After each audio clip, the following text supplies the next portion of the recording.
Buenas noches, mi nombre es Luis Augusto Madera.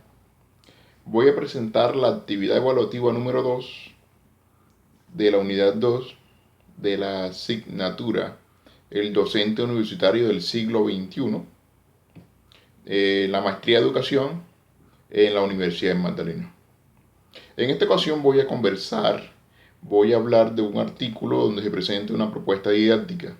El artículo se llama Una propuesta didáctica para el aprendizaje de la física, escrito por Carolina Douglas de la Peña, Guillermo Bernaza Rodríguez y Roberto Corral Russo. Voy a empezar hablando sobre la experiencia que tuve en algunas asignaturas en mi carrera de física. En muchas asignaturas la enseñanza era una enseñanza tradicional. El docente explicaba, los estudiantes tomaban apuntes, había 3 parciales programados para tal fecha, tal semana y tal día. Habían quizzes dentro de cada parcial, pero los quizzes no eran sino pequeños parciales. Entonces, durante las clases casi que no había tiempo porque el estudiante preguntara. El docente se paraba en el tablero, escriba con el marcador en la pizarra blanca, escriba y hable, escriba y hable. Los estudiantes muchas veces tomaban apuntes. En los primeros semestres de la carrera, por ejemplo, yo tomaba apuntes y casi no le prestaba atención al profesor, sino que tenía que, las preguntas que tuviera las resolvía yo mismo con los libros. En los semestres, ya en los últimos semestres, la estrategia que tomé fue no tomar apuntes en clase y mejor preguntarle, mejor estar atento a la explicación del docente. Y lo de los apuntes, pues con los compañeros le tomaba fotocopias a sus cuadernos o transcribía. Las dos opciones me fue bien con las dos estrategias, no tuve inconveniente con ninguna de las dos estrategias, pero esas prácticas conllevan a un sinnúmero de dificultades. La mortalidad académica en las asignaturas es alta, la deserción de los estudiantes es también alta, es ese aprendizaje, ya la vida diaria, no, la vida actual no necesita otra clase de formación. En la propuesta que nos presentan los autores en el artículo, le muestra a los lectores que está enfocado a docentes universitarios y puede que también a estudiantes universitarios. Y en el artículo muestran distintas formas de cómo el docente debe impartir una clase, cómo evaluar, distintas formas de evaluar que no sea exámenes escritos o quizzes, que es lo que es casi lo mismo. En la persona que lee el artículo aprende las estrategias que están allí escritas y además de eso le da ideas para, para otras formas de evaluar y enseñar en clase. Por lo menos eso es lo que yo siento que se explica en el artículo. Se narran estrategias, por ejemplo, organizar debates en clase. Ya como el estudiante puede encontrar la clase, el tema lo puede encontrar en internet.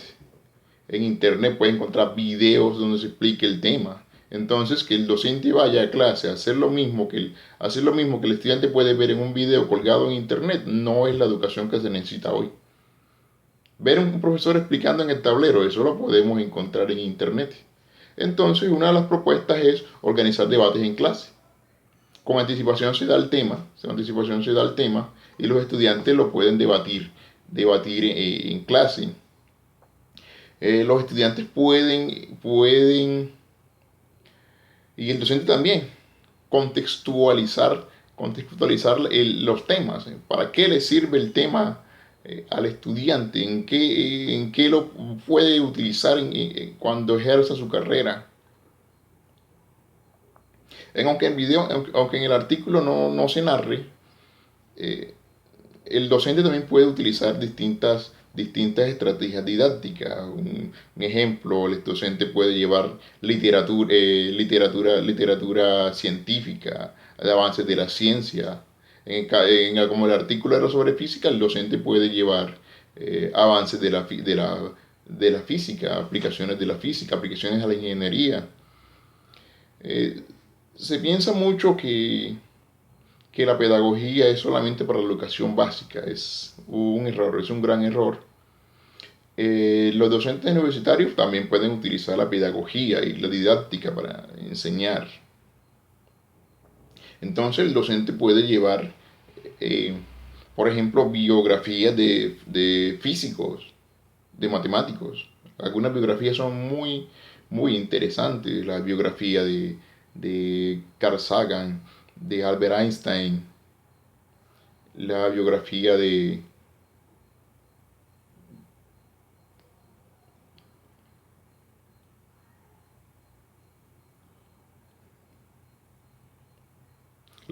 Isaac Newton, de, de Gauss. Son historias muy interesantes. Y de cada historia se puede aprender algo. De Marie Pierre Curie, por ejemplo, que era muy pobre y estudió química y salió adelante. Eh, eh, Hizo muchos avances para la física médica que ayudaron a la lucha contra el cáncer. Bueno, en el artículo narran, por ejemplo, eh,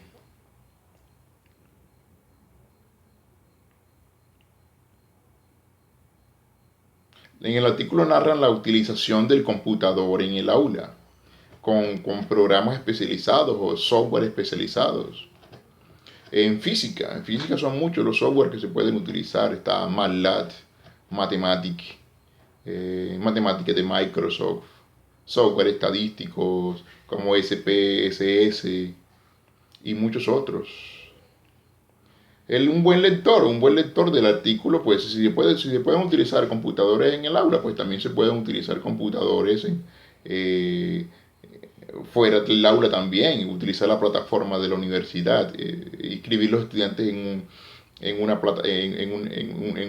plataforma donde encuentre las actividades, donde encuentre videos, donde también comente con los compañeros, pero que sea más fácil, donde pueda compartir con los estudiantes de otras universidades. Es decir, utilizar la tecnología para la enseñanza, no solamente el computador en el aula, sino todas las herramientas que nos muestran la tecnología de la información y la comunicación en el día, en el día de hoy.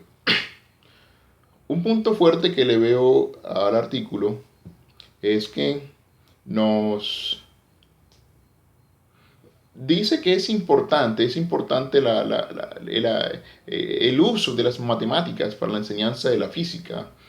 Es un error de muchos docentes querer decir que la física no es matemática. Sí, es cierto, la física no es matemáticas, pero la matemática es una gran herramienta para la enseñanza de la física.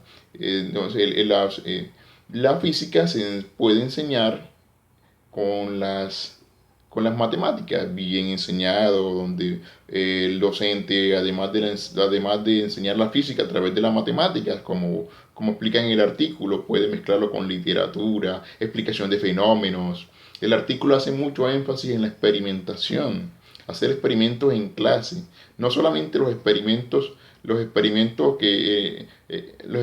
en las asignaturas donde tienen prácticas de laboratorio y los laboratorios son allá en el laboratorio donde son sistemáticos, que se le entrega una guía al estudiante y el estudiante hace los experimentos controlados y tiene que entregar un informe donde le piden marco teórico, donde le piden conclusiones, objetivos y una cantidad de trabajo por un solo experimento. También pueden hacer experimentos sencillos en el aula de clase, experimentos con material casero, experimentos que demoren 2, 3 minutos o 5 minutos y se explique el fenómeno. Para cada tema uno puede encontrar esos experimentos.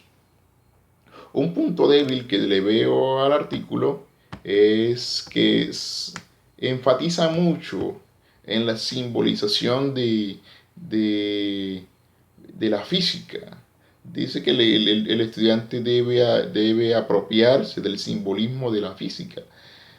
Uno puede estudiar o aprender física sin tanta simbología. Sí, la física se aprende a través de las matemáticas, pero no hay que hacer tanto énfasis en los símbolos, sino bien la interpretación de de la física a través de las matemáticas, los lenguajes, que es otra de los lenguajes es otra herramienta de la física, no solamente el lenguaje español, porque el estudiante encuentra información en inglés, en portugués, en alemán, en otros idiomas.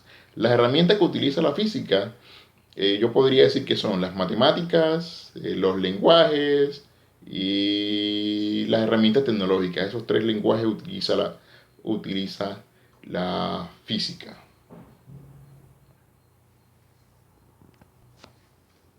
En el artículo también se hace énfasis en aprender a aprender. Esa es una técnica pedagógica moderna, yo lo llamo así. Es desaprender para volver a aprender. Es decir, que el docente y el estudiante también continuamente se estén capacitando, por decirlo así, olvidando lo anterior o lo desactualizado y apropiarse de lo nuevo, de las nuevas metodologías, las nuevas herramientas y aplicarlos al contexto o a la clase. Debemos aprender a aprender. Yo complementaría el artículo con el aprendizaje colaborativo. Veo que eso es una de las cosas que veo que le falta al artículo es implementar el aprendizaje colaborativo, dividir los estudiantes en grupos de 5, pero no solamente hagan trabajo en grupos de 5, sino que guiarlos, que en cada grupo debe haber un líder, un facilitador, que en cada estudiante haya un, cada estudiante en un grupo tenga una responsabilidad y dividirlos de acuerdo a las habilidades que tengan, no simplemente armen los grupos, sino de forma que queden los grupos de forma equitativa y poner a conversar los grupos, pueden ser a través de las tecnologías. Las otras herramientas pedagógicas modernas veo que las utiliza el artículo, está el autoaprendizaje o el aprendizaje autónomo cuando mencioné aprender a aprender, está el aprendizaje virtual, que es utilizar las plataformas virtuales.